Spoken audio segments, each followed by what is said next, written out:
There was something interesting that happened the other day at a range. It's something that I personally have never seen before, but I know it is something that is a possibility as far as guns malfunctioning. And it's kind of funny because I don't know if y'all remember, I had this big back and forth with the NFAC. By the way, the leader, Grandmaster Jay, is going to prison, so that whole thing worked out pretty good for you, man. But anyways, he went through this gun demonstration where he attempted to slam fire his bullpup, which wasn't a bullpup.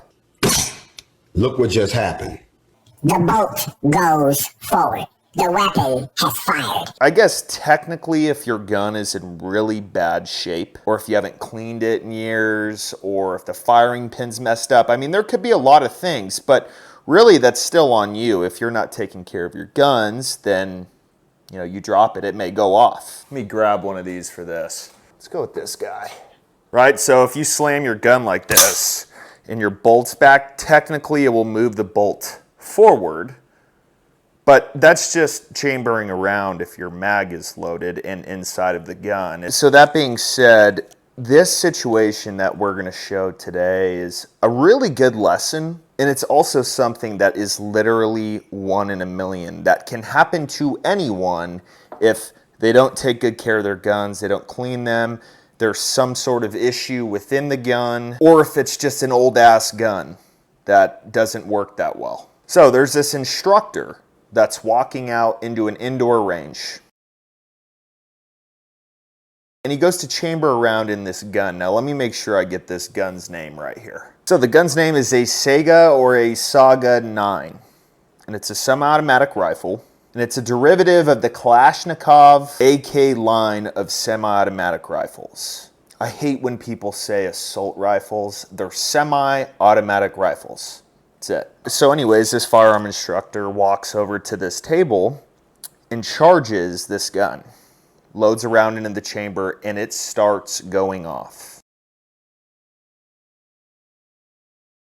Puts a few rounds through his stomach, flies onto the ground, continues to go off until the magazine's empty. Now this would be considered a true slam fire, to where literally blunt force is causing the gun to go off.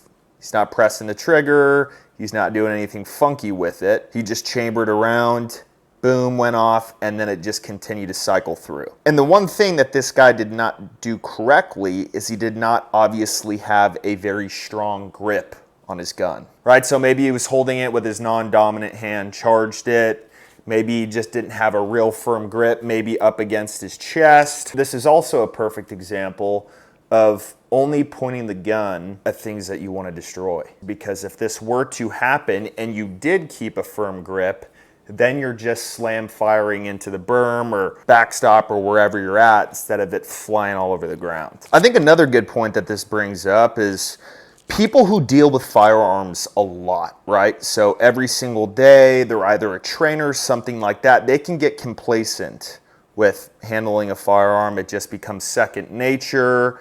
And it can be those people who something like this happens to because they've just done it so many times and it's like writing a name down on a piece of paper. So a few things about this gun. From what I've read in the articles about it, this gun was modified from fully automatic to semi-automatic for civilian use. Here's really the problem with that and kind of what you will see and why this almost makes sense.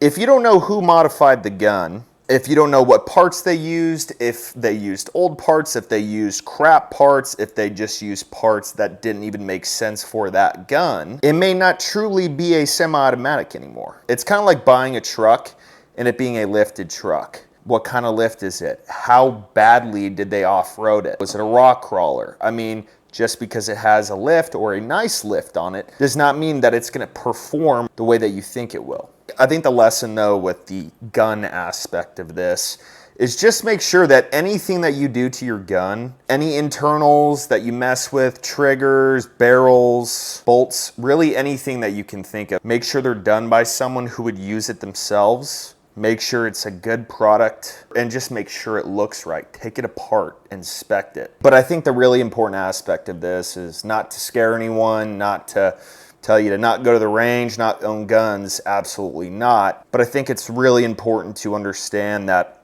you have deadly force in your hands. And no matter how many times you've shot, no matter how many times you've hit a target, no matter how many times you've safely worked through a weapon, it could just be that one time that's fatal or something else. Anyways, God bless this man. But if this saves some people's lives and teaching them or having them be a little bit more careful, your death had purpose to it. See you next time on HDC.